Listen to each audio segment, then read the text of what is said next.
of our InDesign CS6 course, I'm going to show you some techniques that you can use to create duplicates of work that you've already done that you can reuse and repurpose in your InDesign documents, as opposed to recreating the same thing over and over again.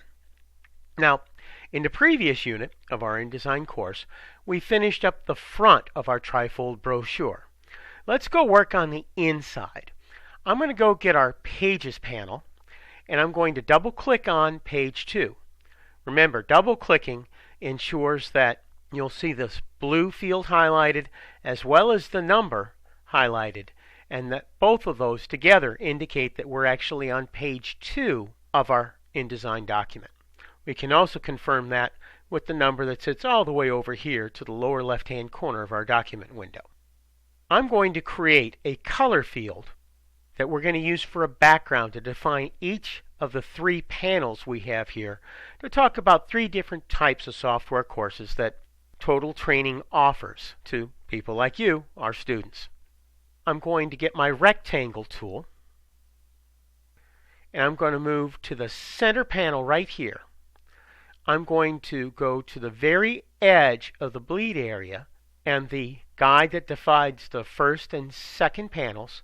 Hold the mouse button down, and I'm going to create a rectangle that is 8.5 inches wide by 5/8 of an inch, or 0.625 inches deep. Now, you'll see I can't hit that precisely.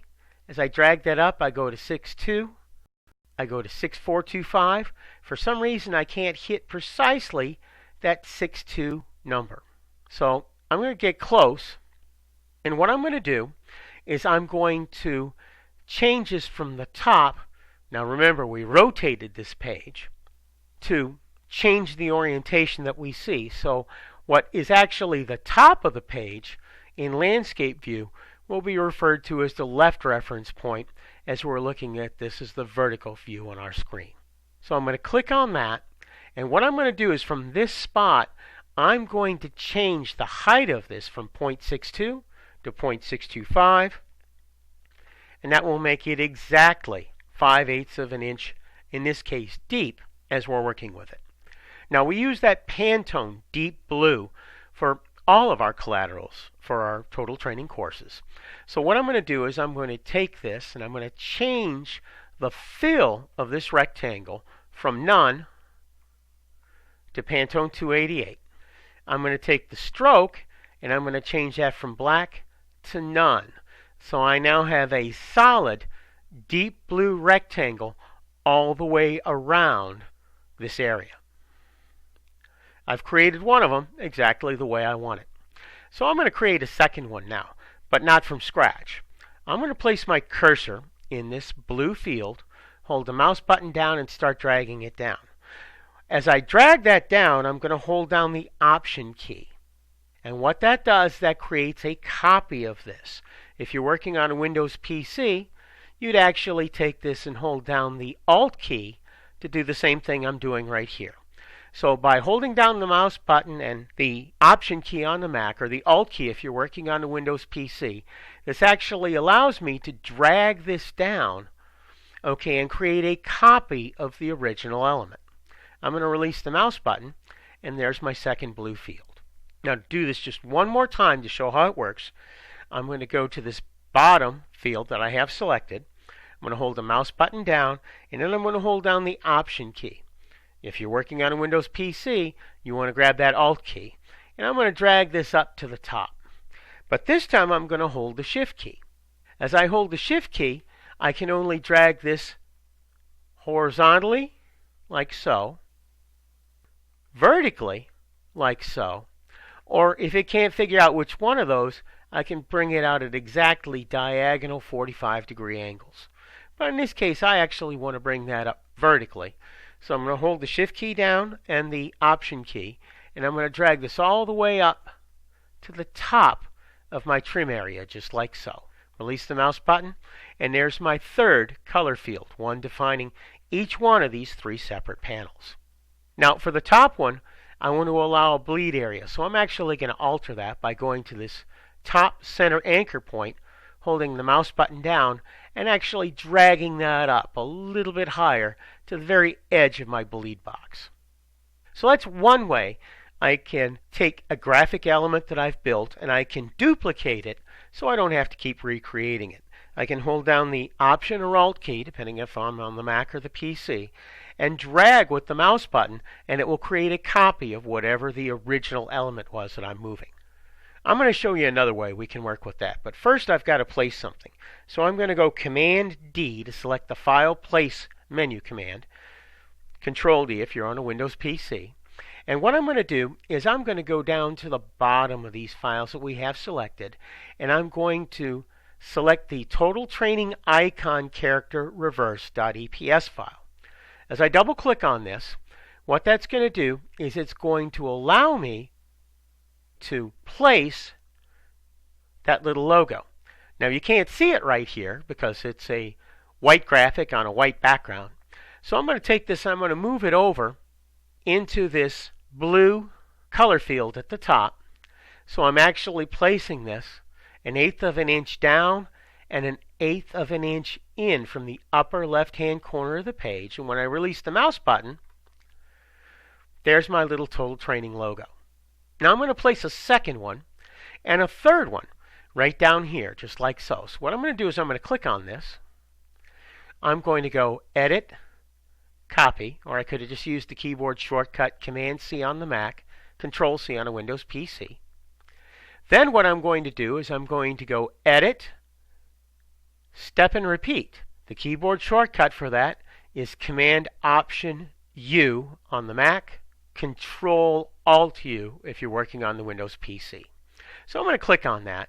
And what I'm going to do is I'm going to place two of them 3.5 inches down vertically from the element that I've got right here.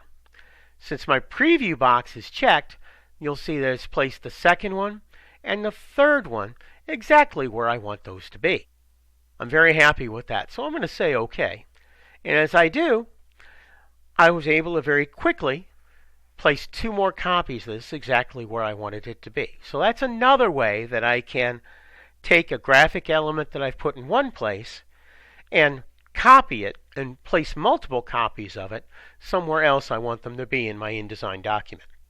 By simply copying it and using the Step and Repeat command, both of them under the Edit pull-down menu, we can actually do this function. Now let's set some type. I'm going to get my text tool here, and what I'm going to do is I'm going to go somewhere there's nothing and drag down a new separate text frame, just like so. Now you'll notice as I get to a point, what it does, it shows that this type is going to be exactly the same height as my logos.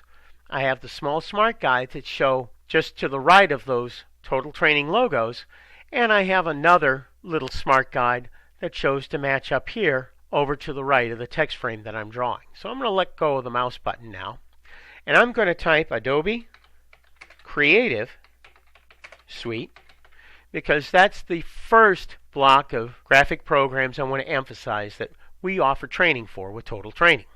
So I'm going to go Command-A to highlight it all, and I'm going to go to my Paragraph Styles panel, and I'm going to make this a headline.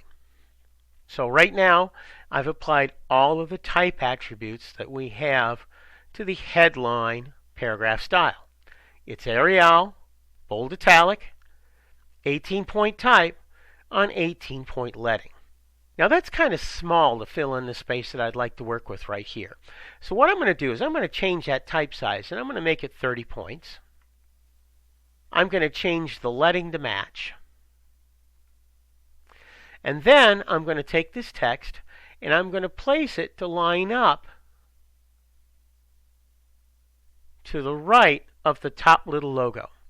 So I've placed that type. It looks like it's the right size, but it's awful hard to tell when it's black type against a navy blue background. So I'm going to double click to place my text cursor inside the type, and then I'm going to go Command-A to highlight it all. I'm going to go to color, and I'm going to change that from black type to white or reverse type. And when I click away, there's my text placed right where I'd like it to be.